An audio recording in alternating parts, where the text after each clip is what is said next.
my all dears and my nears. It's Sir Suresh Kumar, lecture of biology at government polytechnic college Umerkot. बड़ा आगे हम continue कर रहे हैं अपना नेक्स्ट टॉपिक पेंक्रियास। ये आपके एसएसी आर्गन को हम पढ़ रहे हैं। एसएसी आर्गन आपके ह्यूमन डाइजेस्टम में 3 थे।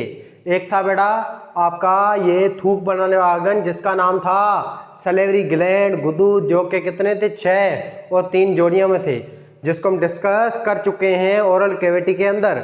फिर हमने डिस्कस किया था बेटा लिवर, वो अलग से आपका टॉपिक अपलोड हो चुका है।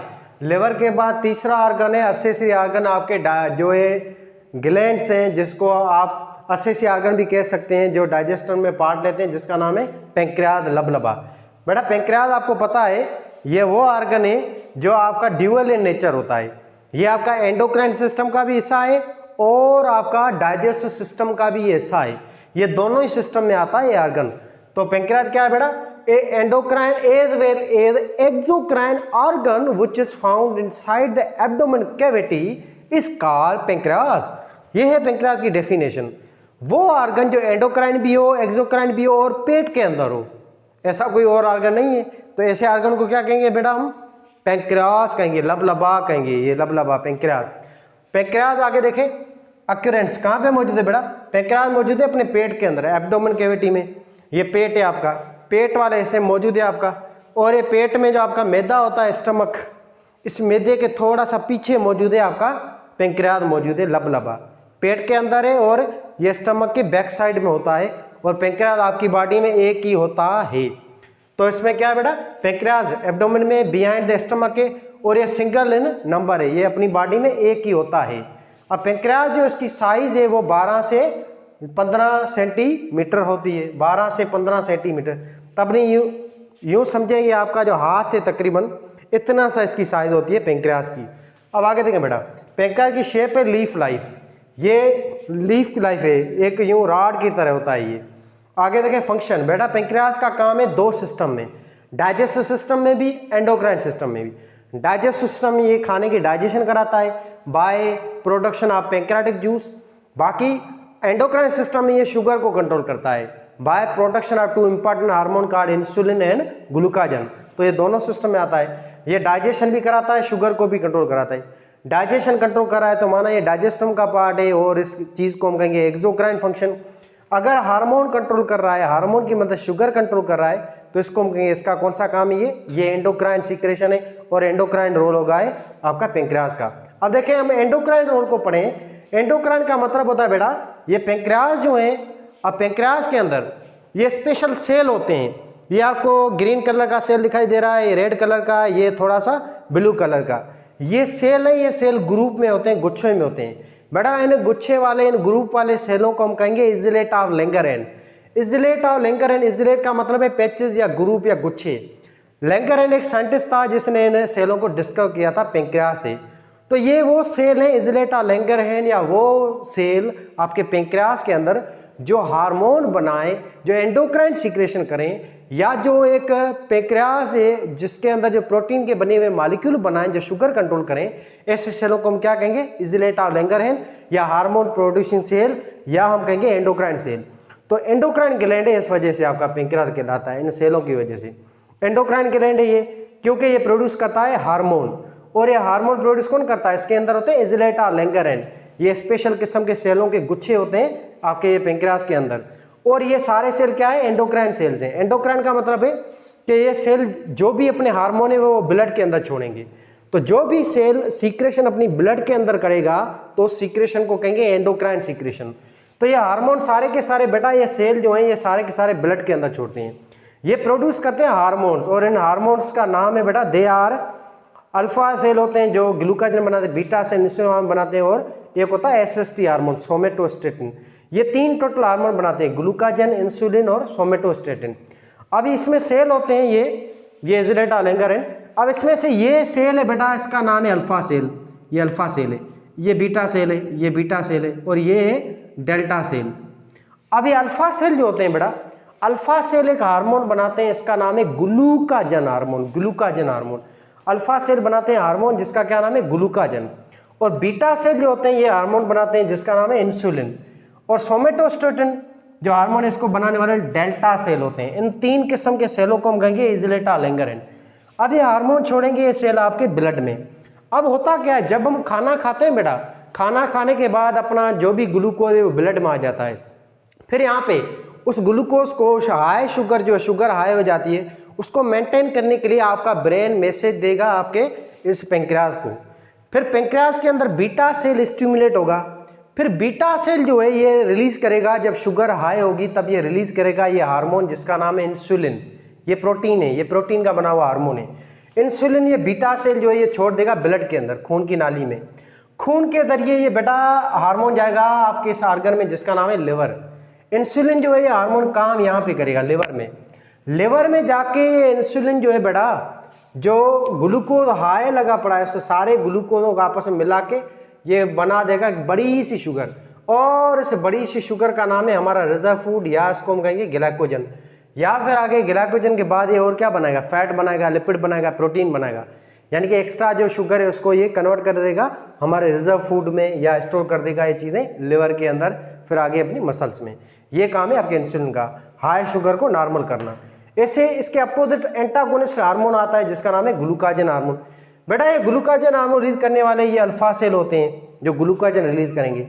ग्लूकाजन आपकी बॉडी में तब रिलीज होगा जब आप किसी सफ़र में होंगे, या रोज़ा रखते हैं, या उपवास रखते हैं, तो तब क्या होता है, या हम बीमार होते हैं तब हमारी बॉडी में शुगर लेवल अगर लो हो तो उस लो शुगर को नॉर्मल करने के लिए पेंक्रियाज आपका ये हार्मोन छोड़ेगा जिसका नाम है ग्लूकाजन।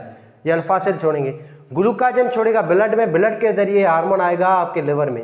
यहाँ पे आगे बेटा ये हार्मोन ग्लूकाजन क्या करेगा, ये जो ग्लाइकोजन है, प्रोटीन है, लिपिड होते हैं ना आपकी बॉडी में स्टोर, उनको ये ग्लूकाजन तोड़ेगा और इससे ग्लूकोज बनाएगा, फिर ग्लूकोज देगा ब्लड को। ऐसे ब्लड में जो शुगर लो थी वो क्या हो जाएगी, नॉर्मल हो जाएगी। ये काम है आपके ग्लूकाजन हार्मोन का। अच्छा, डेल्टा सेल क्या करेंगे, जब शुगर नॉर्मल हो जाएगी अब इंसुलिन की जरूरत नहीं है तो इंसुलिन को स्टॉप करना, सप्रेस करना, ये इनहिबिटर हार्मोन है ग्लूकाजन का भी, इंसुलिन का भी। तो ये इसका काम है। क्लियर। आगे देखें, एंडोक्राइन के बाद हम पढ़ते हैं इसका एक्सोक्राइन रोल। बेटा पेंक्रियाज का एक और भी रोल है एक्सोक्राइन रोल जो है इसका वो करने वाले ये बहुत सारे सेल होते हैं।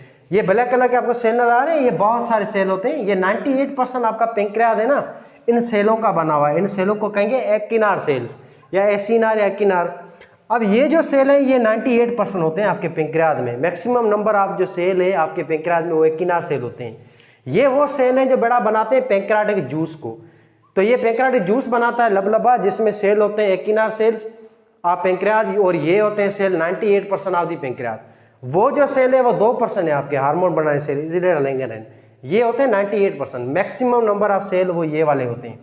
एक्टिनार जो सेल होते हैं बेटा ये प्रोड्यूस करते हैं पेंक्रियाटिक जूस, और ये पेंक्रियाटिक जूस बना लेते हैं। अलग अलग ये सेल हैं जिसमें एंजाइम्स होते हैं, एंजाइम के अलावा म्यूकस है, साल्ट होते हैं, ये सारी चीज़ें ये सेल बनाते हैं। और एंजाइम है, साल्ट है, म्यूकस है, इन चीज़ों को हम कहेंगे ओवरऑल बेटा पेंक्रियाटिक जूस। अब इन सेलों ने ये जूस बना लिया है, सेलों में स्टोर पड़ा है। अब ये जूस ये आपका पेंक्रियाज तभी रिलीज करेगा जब आपका स्मॉल इंटेस्टाइन होता है। ये स्मॉल इंटेस्टाइन का एक पार्ट है, पहला पार्ट जिसका नाम है डोडेनम। डोडेनम हम पढ़ चुके हैं, ये वीडियो आप देख लें वहाँ पे। तो डोडेनम जो है ये एक हार्मोन रिलीज करेगा जिसका बेटा नाम है CCK, कोलिसिस्टोकाइनिन। ये हार्मोन डोडेनम छोड़ेगा, डोडेनम का ये हार्मोन जाएगा और ये हार्मोन स्टिमुलेट करेगा इन सेलों को। इन सेलों का बेटा नाम है एक्टिनार सेल। फिर ये एक्टिनार सेल इस हार्मोन के जरिए हार्मोन से स्टिमुलेट होंगे। फिर ये एक्टिनार सेल ये सारा अपना जो पेंक्रियाटिक जूस है बेटा वो छोड़ देंगे इन नालियों में, छोटी छोटी नालियों में। इन छोटी छोटी नालियों का नाम होता है लोब्यूल या लोब्यूल डक्ट्स। अब ये लोब्यूल्स डक्ट्स होती हैं, ये सारे सेलों से पेंक्रियाटिक जूस लेके आएंगी इस लाल कलर की बड़ी सी नाली में। इस बेटा नाली का नाम है, सिंपल हम कहेंगे पेंक्रियाटिक डक्ट। ये पेंक्रियाटिक सारे एक्टिनार सेलों से पेंक्रियाटिक जूस को लाती है। अब ये पेंक्रियाटिक जूस ला रही है, ये पेंक्रियाटिक डक्ट आपके स्मॉल इंटेस्टाइन की पहली रीजन है जिसका नाम है डोडेनम। इसकी तरफ ये पेंक्रियाटिक जूस ला रही है आपकी ये नाली जिसका नाम है पेंक्रियाटिक डक्ट। अब ये जो नाली बेटा जैसे ही पहुंचेगी ना आपके स्मॉल इंटेस्टाइन, ये स्मॉल इंटेस्टाइन की ये पहली रीजन है डोडेनम। इसके करीब जैसे ही ये नाली आपकी पेंक्रियाटिक डक्ट पहुंचेगी तो होता क्या है, यहाँ लिवर है उसमें एक आर्गन होता है अटैच जिसका नाम है लबलबा। लबलबे के बाद ये है पित्ता जिसको हम कहते हैं गाल ब्लेडर। अब ये गॉल ब्लैडर जो है यहाँ से एक नाली आती है बाइल जूस लेके, ये बाइल जूस वाली नाली और ये पैंक्रियाटिक डक्ट ये दोनों मिल जाती हैं, मिलके फिर एक हो जाती हैं, फिर एक होके आगे ये खुलती हैं सामने चलकर डुडेनम के अंदर। तो यहाँ पे क्या हो रहा है, पैंक्रियाटिक डक्ट और ये बेटा बाइल डक्ट जो है आपकी ये दोनों आपस में मिल रही हैं, मिलने के बाद ये कॉमन एक नाली बन रही है, एक हो रही है। अब इस कॉमन नाली को हम कहेंगे कॉमन हेपेटो पैंक्रियाटिक डक्ट। तो पैंक्रियाटिक डक्ट सामने मिल गई बाइल डक्ट के साथ, तो ये एक हो गई। अब इस नाली को हम क्या कहेंगे इस जगह पे, कॉमन पैंक्रियाटो हेपेटो बाइल डक्ट या कॉमन हेपेटो पैंक्रियाटिक डक्ट। अब ये नाली जो है इसमें बाइल जूस है पैंक्रियाटिक जूस है, ये दोनों सामने खुलेंगी और ये जूसेस दोनों जो है खास तौर पे पैंक्रियाटिक जूस आ जाएगा आपके डुडेनम के अंदर, डुडेनम की ल्यूमेन में। अब यहाँ पे जो इसकी ओपनिंग होती है ना बेटा, ये कॉमन हेपेटो पैंक्रियाटिक डक्ट है, इसकी ओपनिंग को कंट्रोल करने वाली यहाँ पे स्पेशल मसल्स होती हैं। इन मसल्स को हम कहेंगे sphincter of OD. Sphincter of OD ये स्पेशल किस्म की मसल्स होती हैं यहाँ पे लगी हुई, जो आपकी ये जो नालियाँ हैं ना जिसमें पैंक्रियाटिक जूस आ रहा है, इस नालियों को कंट्रोल करती हैं। ये मसल तब ये आपका जूस छोड़ेंगी जब आपके डुडेनम में खाना मौजूद होगा, और डुडेनम में खाना कहाँ से आता है, स्टमक से आता है। फिर ये मसल रिलैक्स होंगी जिसके नतीजे में बीच में सोराख खुलेगा, इस सोराख को हम कहेंगे सिंपल कहेंगे स्फिंक्टर वाल्व, सिंपल इसको हम क्या कहेंगे Oddi sphincter valve, common sphincter Oddi valve. अब ये वाल्व के जरिए ये चीजें आपके पैंक्रियाटिक जूस आ जाएंगी डुडेनम के अंदर। अब ये पैंक्रियाटिक जूस आ गया डुडेनम में, सिंपल। अब ये जो ओपनिंग हुई है ये सोलिंग पार्ट होता है यहाँ पे, जहाँ पे ये नाली ओपन होती है, सोलिंग पार्ट को कहते हैं एम्प्यूला।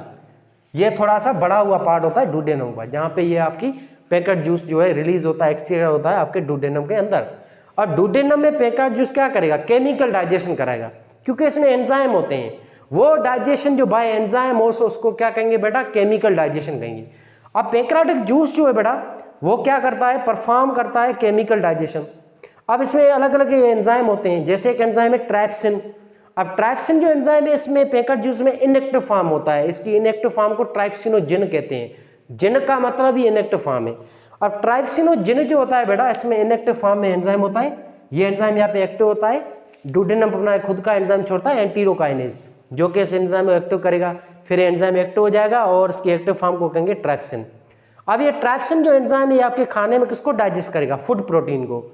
फूड जो है खाना, उसके प्रोटीन होते हैं, पेप्टोन्स होते हैं, long chain of more than 10 amino acid, इन सबको यहाँ पे डाइजेस्ट करेगा एंजाइम इनटू डाइपेप्टाइड में, दो अमीनो एसिड के मॉलिक्यूल में तोड़ देगा।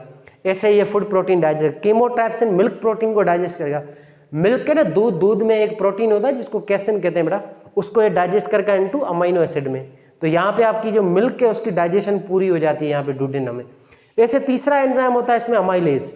अमाइलेज एंजाइम जो है बेटा ये आपका यहाँ डुडेनम में कार्बोहाइड्रेट को डाइजेस्ट करता है। कार्बोहाइड्रेट में एक शुगर है पॉलीसेक्राइड। पॉलीसेक्राइड के अंदर 2 शुगरें होती हैं जिनको ये डाइजेस्ट करता है। 2 शुगरें आपकी, एक आपका स्टार्च है और एक ग्लाइकोजन है। वैसे तो 4 है, पर यहाँ पे जो डाइजेशन होती है वो 2 शुगरों की होती है। इन दोनों को डाइजेस्ट ये अमाइलेज करता है। स्टार्च और ग्लाइकोजन को ये डाइजेस्ट करेगा इनटू माल्टोज शुगर या डायस्टेरिक शुगर में। फिर आगे लैपेज एंजाइम है। लैपेज यहाँ पे एंजाइम होता है पैंक्रियाटिक जूस में, और ये एंजाइम बेटा डाइजेस्ट करेगा लिपिड को, नाम से आ रहा है लैपेज, लिपिड को डाइजेस्ट करेगा into fatty acid and glycerol.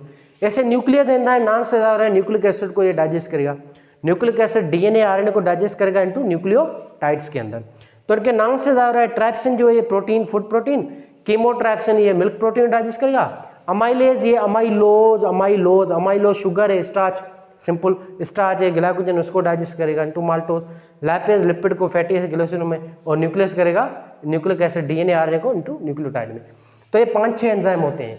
और एक बात याद रखें बेटा, डाइजेस्ट सिस्टम में 4 जूसेस आए थे। एक थूक था आपका जिसको हमने कहा था सलेवरी जूस, उसमें 2 एंजाइम थे, अमाइलेज, लाइसोजाइम। फिर आया था आपके मैदे में आपका जूस आया था जिसका नाम था गैस्ट्रिक जूस, वहाँ पे भी 2-3 एंजाइम थे। एक आपका था पेप्सिन और एक था रेनिन, और एडवांस लेवल पे चले तो अमाइलेज भी, लैपेज भी यहाँ पे था और हाइड्रोलेज भी था। ऐसे यहाँ पे बाइल जूस में कोई एंजाइम नहीं है। पैंक्रियाटिक जूस में 5 से 6 एंजाइम है। ये बात याद रखें, अगर सवाल आ जाए वो कौन सा डाइजेस्टिव जूस है जिसमें मैक्सिमम नंबर ऑफ एंजाइम होते हैं, वो जूस कौन सा है बेटा, पैंक्रियाटिक जूस है। पैंक्रियाटिक जूस में मैक्सिमम से मैक्सिमम नंबर ऑफ एंजाइम्स होते हैं। बाकी इतने एंजाइम ना तो गैस्ट्रिक जूस में है ना ही सलीवरी जूस में है। ये बात क्लियर है। अच्छा, तो ये सारा था डिस्कस जो हमने कवर किया। अब ये इसका रोल दोनों हो गया। अब यहाँ पे देखें इसको एक्सोक्राइन सिक्रेशन क्यों करें पैंक्रियाटिक जूस को, क्योंकि ये जो चीज़ है बेटा वो आ रही है बॉडी से बाहर रिलीज हो रही है, कैविटी के अंदर आ रही है, ड्यूटेनम के अंदर आ रही है। तो ऐसी सिक्रेशन को हम क्या कहेंगे, जो डक्ट के अंदर हो या बॉडी से जो सेल से बाहर रिलीज हो आ जाए आपकी कैविटीज के अंदर, तो ऐसी सिक्रेशन को हम कहेंगे एक्सोक्राइन सिक्रेशन। तो आपका पैंक्रियाज जो है ये आपके दोनों सिस्टम में आता है, डाइजेस्ट सिस्टम में भी है और एंडोक्राइन सिस्टम या ग्लैंड सिस्टम में भी है। इसको हम ग्लैंड कहेंगे, डाइजेस्टिव ऑर्गन भी कहेंगे और गुदूद भी कहेंगे, ग्लैंड भी कहेंगे, एंडोक्राइन ग्लैंड भी कहेंगे, इसको एक्सोक्राइन ग्लैंड भी कहेंगे।